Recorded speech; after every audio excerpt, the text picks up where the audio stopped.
Hi everyone, welcome to sleepy classes. स्वागत है आप सबका डेली आंसर राइटिंग में। आज हम क्वेश्चन डिस्कस करने जा रहे हैं सिक्योरिटी इश्यूज़ के ऊपर, जो कि जीएस पेपर 3 का पार्ट है। Right, so the question is based on terrorism.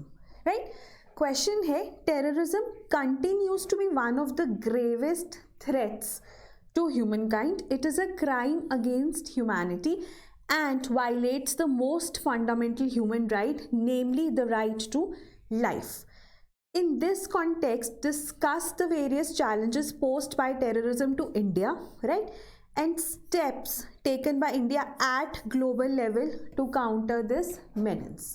Right, so ये हमारा क्वेश्चन है। Question is a little longer, so अगर आप एग्जाम में से अटेम्प्ट कर रहे हो, you might take a few extra seconds to make a structure of this kind of questions. Right, अब अगर हम स्ट्रक्चर की बात करें तो पहले इंट्रोडक्शन में तो ये जो स्टेटमेंट है आप इसी को इलैबोरेट कर सकते हैं, है ना।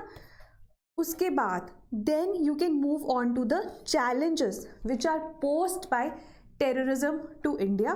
Then what are the steps taken by India at global level to counter this menace? अब इसमें सिर्फ आपको ग्लोबल लेवल के स्टेप्स पूछे गए हैं। उसके बाद you can move on to the last part, that is way forward and conclusion. Way forward में आप मे बी ये भी सजेस्ट कर सकते हैं कि नेशनल लेवल पे इंडिया कैसे कब कर सकता है टेररिज्म को। Right, so this could be your structure of this question. Again I would suggest कि आप इस वीडियो को पॉज कीजिए और अपना आंसर लिखिए and then you can watch this video. Right, क्योंकि एक बहुत ही जेनरिक क्वेश्चन है। अगर आपने सिक्योरिटी, बेसिक सिक्योरिटी के लेक्चर्स भी लगाए हैं, so this shouldn't be a problem for. So introduction की अगर हम बात करें, सो लाइक आई सेड कि आप इसमें इलैबोरेट कर सकते हैं that how it is a threat to humanity and to the basic human right, that is right to life. Okay, so introduction में आप टेररिज्म के बारे में बता सकते हैं कि terrorism is the use of violence और the threat of use of violence in a planned and a systematic way for political, religious and ideological purposes. Basically the idea is to intimidate the government, right? It can be by a group, by a terrorist group, or at the individual level, such as lone wolf attacks, which are very much common these days, right?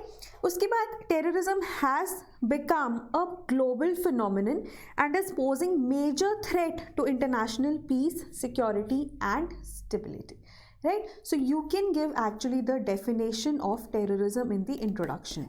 Then moving on to the statement part, that it is considered as a threat to humanity and right to life. अब इसमें ना आप कुछ examples दे सकते हो, जैसे you can actually quote Global Terrorism Index which is released by Institute for Economics and Peace, right, उसको आप कोट कर सकते हो। और उसके अकॉर्डिंग 2017 में terrorist attacks in conflict countries averaged 2.4 deaths compared to 0.84 deaths in the non conflict countries. मतलब there is loss of life in the countries which have high terrorist activities going on. ठीक है, अब ये जो global terrorism index है ना, इसमें भी इंडिया का रैंक 8वां है, मतलब 8वें नंबर पे ये इम्पैक्टेड है पूरी दुनिया में बाय टेररिज्म। राइट, उसके बाद countries have to divert resources, जो रिसोर्सेज वो सोशल डेवलपमेंट में, इकोनॉमिक डेवलपमेंट में यूज़ कर सकते थे, अब वो रिसोर्सेज उन्हें इंटेलिजेंस गैदरिंग, पुलिसिंग और काउंटर टेररिज्म में यूटिलाइज करने पड़ते हैं, बिकॉज पीस नहीं मेंटेन होगा तो कैसे हम इकोनॉमिक डेवलपमेंट की बात करेंगे। राइट, तो ये एक इम्पॉर्टेंट चीज़ है इसमें भी आप ग्लोबल टेररिज्म इंडेक्स में एग्जाम्पल दे सकते हैं कि Afghanistan is the most impacted country bye terrorist, rank 1 है उसका। और वहाँ भी अभी भी अगर हम देखें तो बेसिक अमेनिटीज़ नहीं अवेलेबल हैं पूरी देश के लोगों को, अफगानिस्तान के लोगों को, तो आप वो एग्जाम्पल लिख सकते हैं।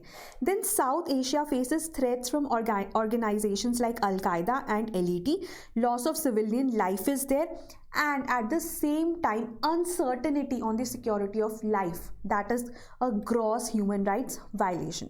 उसके बाद टेररिस्ट ऑर्गेनाइजेशंस और ऑर्गेनाइज्ड क्राइम नेटवर्क्स में जो लिंकेजेस हैं वो बढ़ती जा रही हैं, जो कि और ज़्यादा दूर ले जाती हैं एक देश को पीस एंड स्टेबिलिटी से। राइट, देन नेक्स्ट पार्ट है जो हमारा what are the challenges posed by terrorism in India, ठीक है, उसको देख लेते हैं। पहला obviously security issues. Terrorism in India is a state sponsored form of terrorism majorly from across the border, ठीक है। सो अब वो क्या करता है, it causes grave national security threat. अब उसमें आप इंडियन पार्लियामेंट पे जो अटैक हुआ था 2001 में उसका एग्जांपल दे सकते हो, 26/11 मुंबई का एग्जांपल दे सकते हो, राइट। उसके बाद loss of lives and poverty property is there. Now according to South Asian Terrorism Portal, in the last 20 years there has been loss of 21,000 civilian lives, ठीक है, and security personnel due to terrorist activities in India. So there is loss of lives, right, there is loss of property, there is loss of infrastructure, then there is also something known as wastage of demographic dividend, that is also a challenge, क्योंकि बहुत सारे लोग are lost to recruitment by the terrorist organizations in states like J&K and they put the future of these generations in jeopardy. तो जो हमारे देश का demographic dividend है जिस पे हम बहुत काउंट कर रहे थे, that is also lost, right? Then political consequences are there. Political instability आती है because trust of the people in the government decreases due to continuous terrorist activities. Then obviously we have economic and social impacts. Now India has spent over 4.5 lakh crore in defense in 2019-2020. अब ये expenditure हम social sector like health और education में use कर सकते थे। और दूसरी बात यह है कि जहाँ पे भी टेररिस्ट एक्टिविटीज़ होंगी वहाँ पे डेवलपमेंट हो ही नहीं सकती। Case in point is your J&K, ठीक है। Then cyber sabotage, internet enabled terrorism. This is also posing as a big challenge to the country's security because terror groups now have the capacity to employ cyber techniques to carry out hostile attacks on IST enabled infrastructure of another country. And you know mostly जो अब हमारा infra है that is run with the help of information technology, so cyber security भी बहुत important हो जाती है, right? So this is also another challenge. Then what are the steps which have been taken by India at the international level?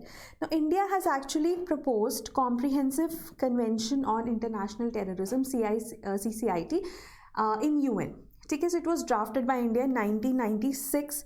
ये basically एक universal definition of terrorism provide करती है। It bans all the terror groups, prosecute terrorist under special laws, make cross border terrorism and extraditable offence worldwide, ठीक है। तो ये है CCIT। एक तो ये है 1996 में ही इंडिया ने ये इसको ड्राफ्ट किया था। उसके बाद दूसरा है India is also party to international convention for the suppression of terrorist bombings 1997, international convention for the suppression of the financing of terrorism 1999, which were ratified in 1999 and 2003 respectively, ठीक है। Then India is also a member of FATF which is an inter body which is mandated to take legal, regulatory and operational measures, ठीक है। वो combat करती है money laundering को, terrorist financing and other related threats. Basically जो financial mechanisms हैं जो terrorist activities को एक तरह से सपोर्ट करते हैं, फंड करते हैं, उनको रोकने के लिए वी हैव FATF और इंडिया उसका एक पार्ट है। उसके बाद 2020 में India's resolution measures to prevent terrorists from acquiring weapons of mass destruction was co-sponsored by more than 75 countries and adopted by consensus without a vote, ठीक है। उसके बाद ज्वाइनिंग रीजनल ग्रुपिंग्स जैसे SC हो गया, ब्रिक्स हो गया, BRICS counter terrorism working group and RATS of SCO, they work to prevent terrorism, ठीक है। तो रीजनल ग्रुपिंग्स का भी इंडिया पार्ट है जो कि टेररिज्म को प्रिवेंट करने के लिए यूज़ की जाती है, ठीक है। सो ये तो हो गया इंटरनेशनल लेवल पे। अब इसमें ना वे फॉरवर्ड में आप ये भी कह सकते हो कि इंडिया को अगर टेररिज्म को कम्प्लीटली कर्ब करना है तो नेशनल लेवल पे भी जो मेजर्स हैं जैसे स्ट्रिंजेंट लॉज है, UAPA, उनको और थोड़ा स्ट्रिक्ट करना है। देन इंडिया को अपने NIA के ऊपर काम करना है, ठीक है। NIA अमेंडमेंट आया था, UPA अमेंडमेंट आया था, that was like step in the right direction, right. Then you can write about cyber security, how to enhance coastal security so as to prevent the 26/11 kind of attacks. तो वो सब आप अपना उसमें लिख सकते हैं। एंड फाइनली कंक्लूजन में it is important to cooperate with regional as well as global players to contain terrorism because it has become a global challenge to piece, security and prosperity, ठीक है। सो ब्रॉडर जो हमारा structure है वो ये रहेगा। अब इसमें ना बहुत सारे आपको फैक्ट्स पता होने चाहिए as far as terrorism is concern, क्योंकि इसमें बहुत ही स्पेसिफिक ग्लोबल लेवल पे इंडिया ने कौन से मेजर्स लिए थे उसके बारे में पूछा गया था, राइट। बाकी तो फिर भी आप जेनरिक बातें कर सकते हैं as far as terrorism is concern.